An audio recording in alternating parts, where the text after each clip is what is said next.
세례 요한의 이야기입니다. 이 이후의 이야기가 예수의 탄생 이야기인데, 그러니까 2장에 처음부터 나오는 그 이제 다 1장을 마치고 2장에 처음 들어가는 도입 부분부터 예수의 탄생 이야기가 나오는 거에 비해 이제 앞서서 세례 요한의 탄생 이야기를 먼저 누가는 기록하고 있습니다. 왜 우리가 누가복음의 초반 부분을 읽으면서 계속해서 반복되어 되풀이되는 느낌이 들게 되냐 하면은 세례 요한의 이야기와 예수님의 이야기가 비교되어 교차적으로 나오고 있기 때문입니다. 세례 요한의 탄생 예고, 그리고 예수님의 탄생 예고, 또 세례 요한의 탄생과 그 다음 2장에 있을 예수님의 탄생 이야기가 계속해서 비교되며 교차되어 기록되고 있습니다.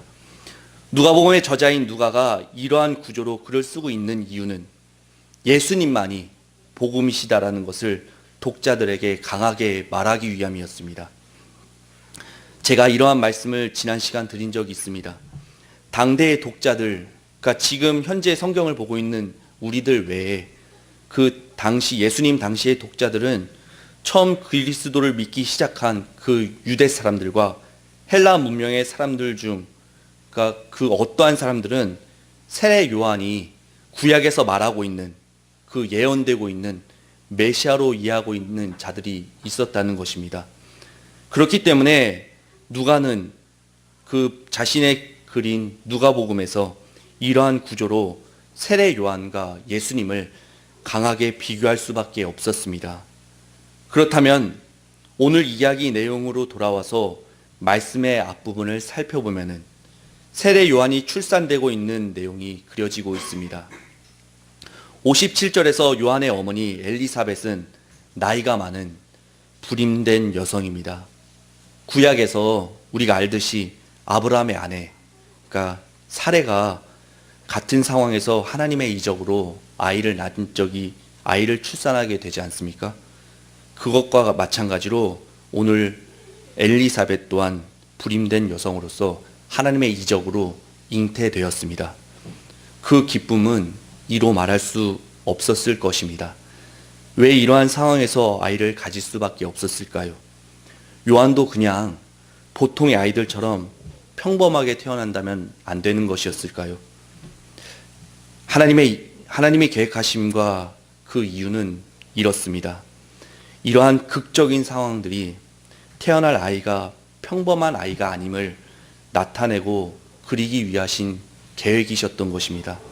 다시 말하자면 요한이 예수님보다 먼저 사역을 함으로써 예수님과 복음을 전해야 하는 중요한 그 임무를 지니고 있었기 때문에 그냥 그저 그러한 일반적인 사람으로 그려지게 된다면, 만약에 그 일반적인 사람들 사이에 묻혀서 없어지는 사람들이 될까봐 하나님이 그렇게 계획하셨던 것입니다. 하나님의 계획은 크지만 그 이해하는 범위 내에서 사람의 이해하는 범위는 참 적은 것입니다. 그렇기 때문에 하나님께서는 간혹 이러한 극적인 상황들과 기적과 이적과 같은 말씀들로 또 행하시는 일들을 통해서 잘 깨닫지 못하는 저희를 긍휼히 여기심으로 알게 하시는 그러한 일들을 하십니다. 그러나 이러한 비범한 탄생들이 사람들로 오해하게 만들 수 있었습니다. 요즘 제 아이가 신우인데 그 신우가 버튼을 이렇게 누르면 되는 책을 보고 있습니다. 그 버튼을 누르면 노래가 나오는 그 음악책이라는 건데, 그 요즘에 보는 책은 한국 위인들에 대한 그런 노래입니다. 뭐 아래서 나온 박혁거세 뭐 이런 노래가 있습니다. 근데 그 노래를 듣다 보면은 이제 신화적인 것 같은 이야기들이 많이 나옵니다. 지금 말한 것처럼 아래서 나온 박혁거세라든지, 또 곰이 사람이 되어 굴에서 뭐 파랑 그 마늘을 먹고 이제 사람이 된 그 일들로 뭐 신과 결혼을 해서 단군을 낳았다는 그런 신화들이 있습니다. 이들을 사람들은 신격화하기 위해서 이렇게 지어낸 말입니다. 왜 그래 하냐면 자기들이 속한 그러한 그 그룹이 조금 더 이제 남들보다 높아지기 위한 그러한 일들로 이 사람들이 그렇게 의도되어 얘기를 하고 있는 것입니다.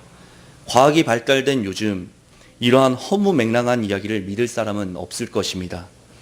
그럼에도 불구하고 자신들이 신이라고 말하는 그런 사기 같은 말에 현혹되는 사람들이 많이 있습니다.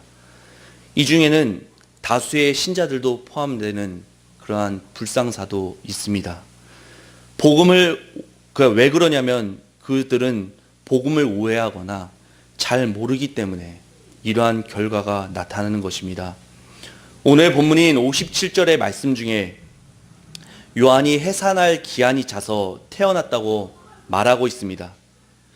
이러한 이 말은 의도적인 이유가 있는 말인데 하나님의 능력으로 불임된 여성인 그 엘리사벳이 수태가 허락되지만 남들과 똑같은 방법으로 출생의 기한이 보통 아이들과 같이 똑같이 차는 이유로 차는 것으로 인해서 아이를 낳게 되었습니다. 이것은 하나님의 기적은 자연 법칙을 초월하실 수 있는 것이지만 또한 하나님은 자신이 창조한 이 창조 자연 법칙을 멸시하지 않으신다는 것입니다.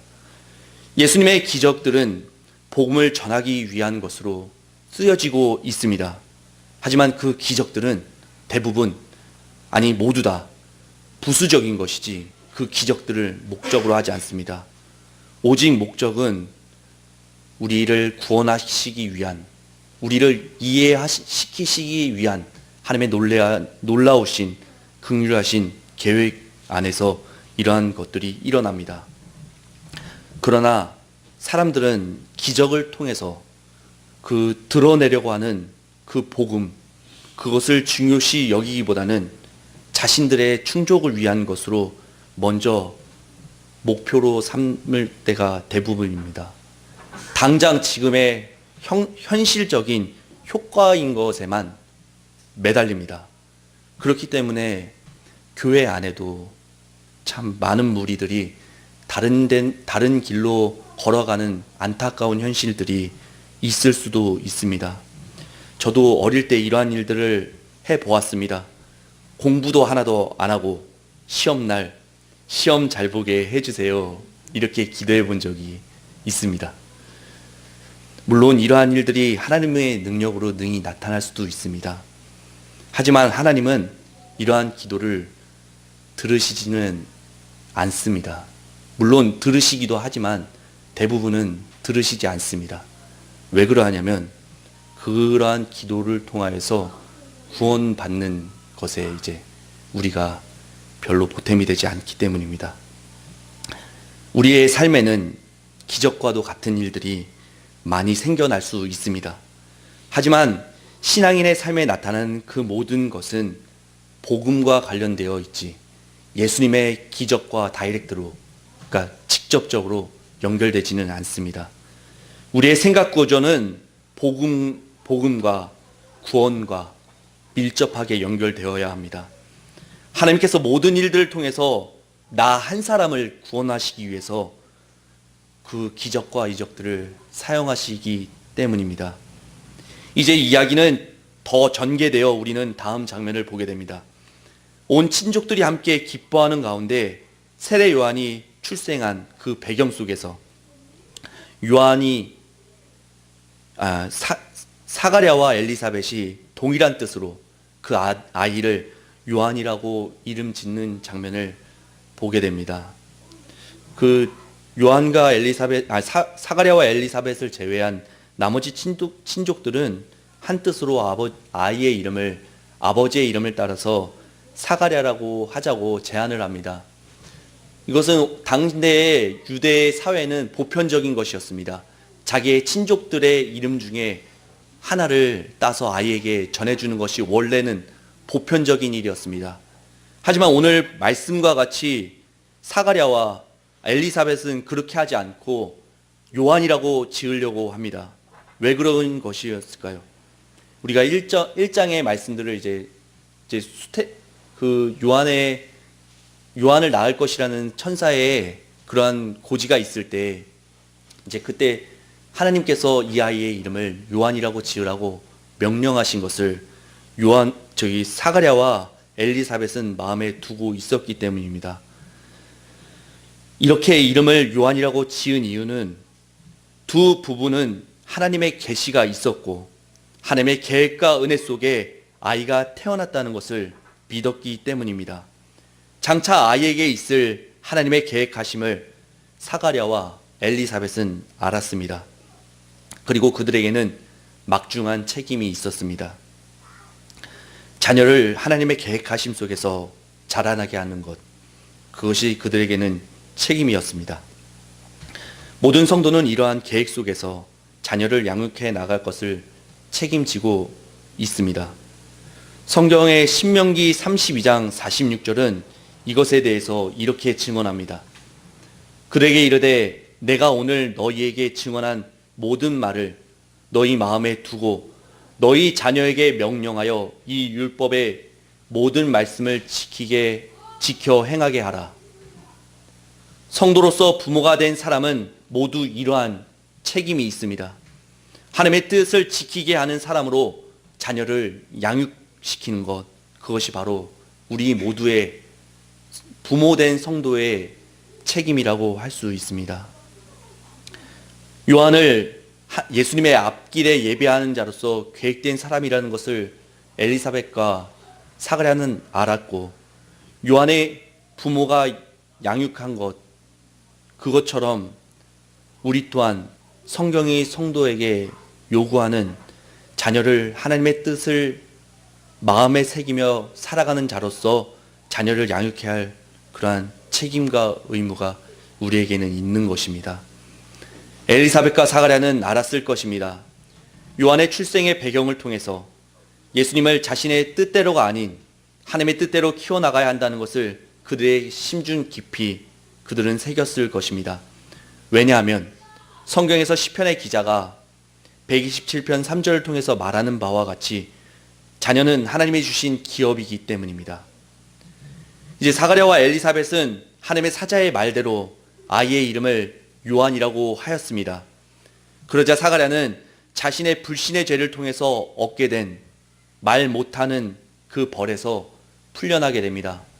그러니까 본문의 전반부에 보게 되면 사가랴와 엘리사벳이 이제 한 마음으로 뜻해서 요한이라고 하는 그 사건이 일어나는 즉시 이제 사가랴가 이 벙어리 되었던 죄, 즉 이 벌에서 풀려나게 되는 장면을 보게 됩니다.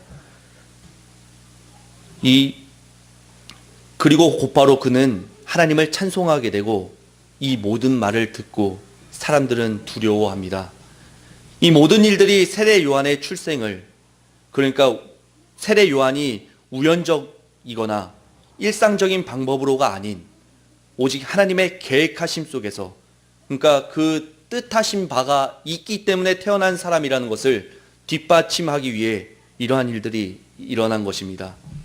이제 본문의 67절에서 사가랴는 성령의 충만함을 입어서 하나님의 특별하신 계획을 예언하게 됩니다. 우리가 흔히 성령 충만함이라는 말을 많이 사용합니다. 그러나 그 의미에 대해서 정확히 설명하실 수 있는 분은 그리 많지 않습니다. 본문에서 사가랴는 자신의 의지가 아니라 성령에 의해서 말하고 있습니다. 이것을 통해서 우리가 알 수 있는 그 성령의 충만함이라는 것은 하나님의 특별하신 계획하심 속에서 특정한 임무를 특별히 수행하기 위해서 사로잡힌 상태를 말하는 것입니다. 그렇다면 우리가 흔히 사용하는 성령의 충만함을 받으라 이렇게 말하는 것은 무엇일까요?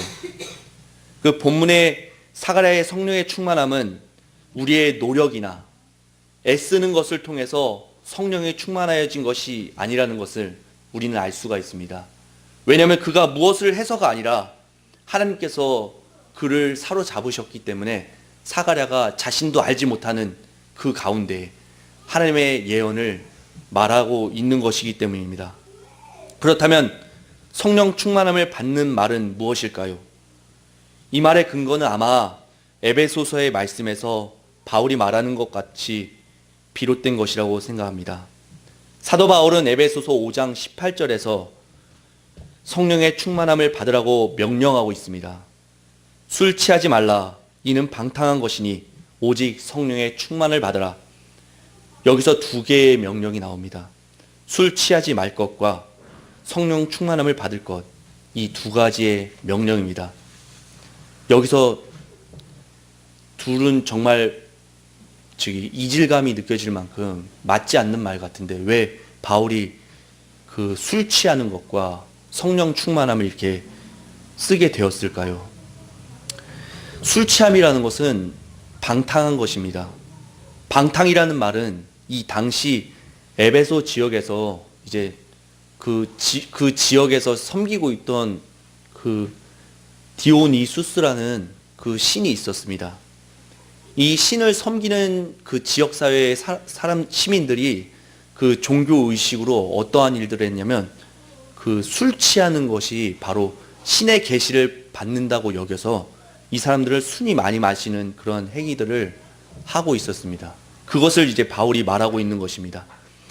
이것에 대해서 바울은 갈라디아서 5장에서 이렇게 반박합니다. 그 술을 먹는 것이 신의 계시를 받는 것이 아니다. 육체의 일은 음행, 더러운 것, 호색, 우상숭배, 그리고 술수, 원수를 맺는 것, 분쟁, 시기, 분냄, 당짓는 것, 불리함, 이단, 투기, 술취함, 방탕함이라고 그는 육신의 일들은 이것들만 날 수밖에 없다고 얘기하고 있습니다. 그렇기 때문에 우리가 하고 있는, 그러니까 현재 사회에서 벌어지고 당대에 벌어지고 있었던 이 술 취하는 일은 육신의 일일 뿐이지 그것은 하나님의 계시를 받을 수 있는 그러한 상태가 될 수 없습니다. 이것은 곧바로 어떻게 연결이 되냐면 성령의 충만함을 입는 것, 그것을 이제 바울은 이제 5장의 후반부에 이렇게 설명을 합니다. 성령을 사모하는 것이 바로 이제 그러한 일이라고 말하고 있습니다. 갈라디아서에서는 바울이 이렇게 설명을 하는데 성령을 소멸하지 않기 위해서는 성령을 사모하여야 한다. 이렇게 바울은 자신의 서신서를 통해서 우리에게 설명합니다. 사람들은 성령을 받기 위해서, 그러니까 보편적인 현대 교회의 성도들이 많이 오해하고 있는 것은 이제 기도를 하면 된다. 이렇게 오해를 많이 하고 있습니다. 기도는 분명히 이제 우리가 신앙적인 경건이나 이제 거룩성을 위해서 매일매일 행해야 되는 일임에는 틀림없습니다.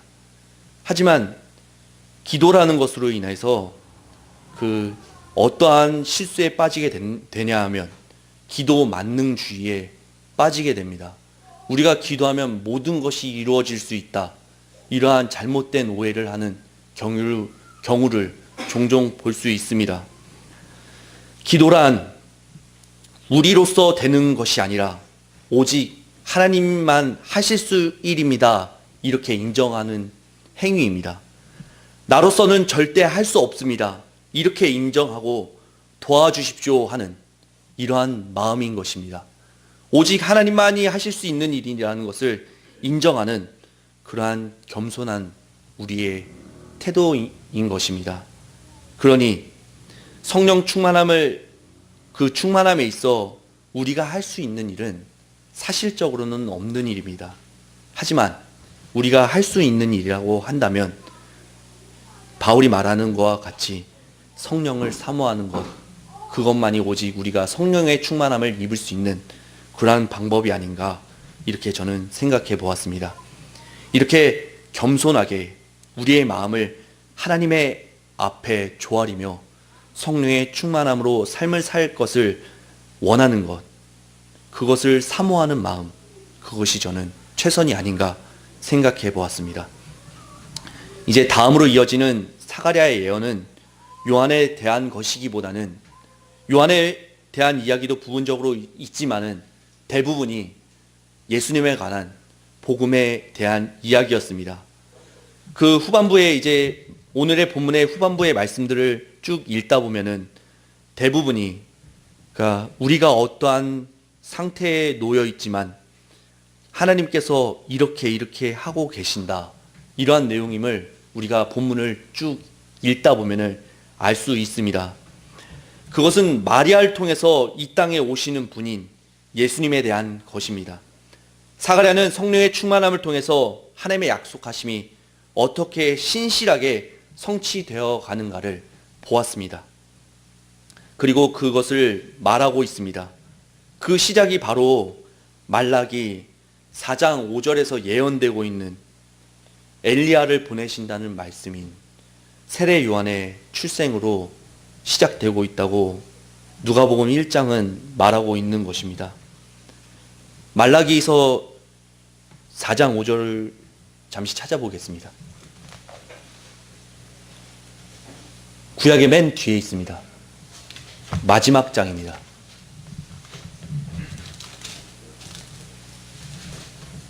(4장 5절입니다) 보라, 여호와의 크고 두려운 날이 이르기 전에 내가 선지자 엘리야를 너에게 보내리니 그가 아버지의 마음을 자녀에게로 돌이키게 하고 자녀들의 마음을 그들의 아버지에게로 돌이키게 하리라. 돌이키지 아니하면 두렵건대 내가 와서 저주로 그 땅을 칠까 하노라 하시니라. 여기 5절에 보면은 선지자 엘리야를 다시 보내신다고 약속하고 계십니다. 선지자 엘리야가 신약 시대에 다시 왔습니까? 이것은 비유로 말하고 있는 것입니다. 바로 세례 요한이 선지자 엘리야와 같은 사람으로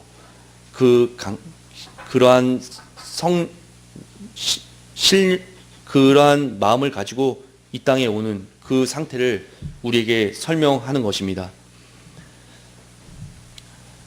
말라기 이후에 이제 신약 시대로 이제 넘어오면서 400년이라는 기간 동안 암흑기와 같은 시대가 펼쳐집니다. 그것은 무슨 얘기냐 하면은 아무런 하나님의 말씀도 아무런 징조도 없는 것이었습니다. 그러나 오늘 본문의 말씀 1장 누가복음 1장에서 펼쳐지면서 이제 천사가 하나님의 사자가 내려와서 이야기를 하고 있는 이 시대까지 그러니까 아무런 징조도 또 아무런 말씀도 없었습니다. 하지만 그러한 오랜 기간 이렇게 지나온 뒤에도 하나님의 말씀은 바뀌지도 않았고 또 없어지지도 않는 말씀으로 오늘 본문인 요한의 탄생과 그 일을 계획하신 그리고 그 계획하심을 신실하게 성취해 나가는 분이셨습니다. 사가랴와 이스라엘은 아니 온 나라와 온 백성은 이 성취를 기대하고 고대했습니다. 우리에게 있어 기다림, 그 인내는 매우 중요한 것입니다.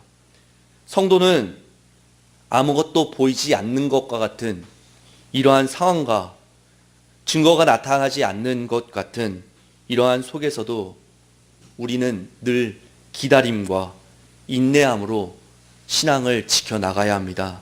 왜냐하면 성경이 증거하는 것과 같이 하나님의 말씀은 절대로 바뀌지도 않고 계획하신 일은 성실히 이루어 가시는 분이시기 때문입니다. 그렇게 우리는 부르심을 받았고 또 구원되었습니다. 그리고 우리는 그렇게 변하여지고 있습니다. 하나님의 계획하심과 놀라우신 일들 속에서 말입니다. 복음이라는 것은 어려운 것이 아닙니다. 쉽게 말하면 구약에서 사람이 이제 최초의 인류인 아담과 하와가 이제 하나님과 맺었던 그 약속을 어기지 않습니까? 뱀의 꾀에 빠져서 그 약속한 그 선악 과실수에서 열린 그 열매를 따먹는 그러한 일들을 벌이지 않습니까? 그곳에서 이제 하나님과의 약속이 깨어지게 되고 그럼으로써 사람과 하나님과의 관계는 틀어진 것입니다. 이것을 하나님은 회복시키시기 위한 일을 하십니다. 그것이 바로 예수 그리스도를 보내시기 위한 놀라운 계획입니다. 이것만을 강조한 나머지 사람들은, 그러니까 예수, 복음은 예수다, 이렇게 말하는 것만 강조한 나머지 내용에 있어서 부연 설명을 하지 않는 경우가 많이 있습니다. 하지만 이 예수다, 복음이 예수다, 이러한 대답은 정확한 대답이 될 수 없습니다. 복음이라는 것은 하나님께서 사람을 구원하시기 위한, 그것을 위하여서 예언을 하셨고, 또 선지자를 통해서 그 예언된 일이 성취되기 위해서 예수님께서 우리에게 오신 것, 여기까지 말할 수 있어야 우리는 복음을 완전히 말하고 있는 것이고 이해하고 있는 것입니다. 예수님에게 우리에게 오신 것, 이것은 신화도 동화도 소설과 같은 것도 아닙니다. 우리가 주로 이제 우리의 그런 신앙을 역사적 계획주의라고 얘기를 하는데, 이것이 왜 그러냐면 복음은 역사적인 사실이라는 것을 강조하기 위해서 이렇게 말합니다. 이것은, 복음서는 역사적인 사실에 의해서 보고 들은 것을 각 복음서의 기자들인 그 예수님의 제자들이 적어서 기록한 것입니다. 어찌 보면은 그들의 일기와도 마찬가지일 것입니다. 왜냐하면 사실된 말씀들을 기록하고 있는 것이기 때문입니다. 이번 주에 제가 어떠한 설교를 한 가지를 듣게 된 일이 있습니다. 거기서 이제 우리를 어떻게 목사님께서 표현하시고 있냐면, 우리는 남은 자들이다, 그리고 우리가 가진 신앙은 남은 신앙들이다, 이렇게 말씀을 하고 있습니다. 왜 그러한 말씀들을 이제 하시고 계신가 조용히 이제 가만히 들어보니까, 예수님께서 이제 그러니까 예수님 제자들 그 시대가 흐르고 그 다음 우리에게 넘겨진 그 복음과 신앙들이, 우리가 그 남겨진 그 일들을 통하여서 우리가 이 세상 가운데 예수님을 나타내야 할 그러한 자들이기 때문에 그러한 말씀들을 하셨다고 이제 설교 부분에 이제 얘기를 하시는 것을 들었습니다. 우리가 이 남은 신앙, 우리에게 맡겨진 이 신앙을 우리는 소중히 여기면서 이 복음을 조금 더 우리의 삶 가운데 더 나타내는 자가 되어야 하지 않는가. 이제 오늘 차량 운행을 하다가 김성순 권사님과 이제 이야기를 나누는 일 가운데, 김성순 권사님이 본인이 이제 남에게 이렇게 주는 일들을 너무 이렇게 좋아하신다고 말씀을 하는 것을 들었습니다. 이제 그러한 작은 행동 하나가 우리가 이제 그리스도를 나타낼 수 있는 일들을 하지 않는가, 그렇게 저는 생각해 보게 되었습니다. 그러한 작은 행실, 그러한 작은 행동들 한 가지가 우리가 해나가는 그 가운데 우리가 복음과 말씀들을 지켜나간다면, 우리에게 있어서, 우리의 주변에 있어서 우리가 복음을 전할 수 있는 그러한 신앙인들로 우리가 바로 서가지 않는가, 우리가 그렇게 삶을 살 수 있는 것이 아닌가 생각해 보는 좋은 계기가 되었습니다. 함께 기도하시겠습니다. 사랑이 많으신 하나님, 감사합니다. 저희들의 믿음과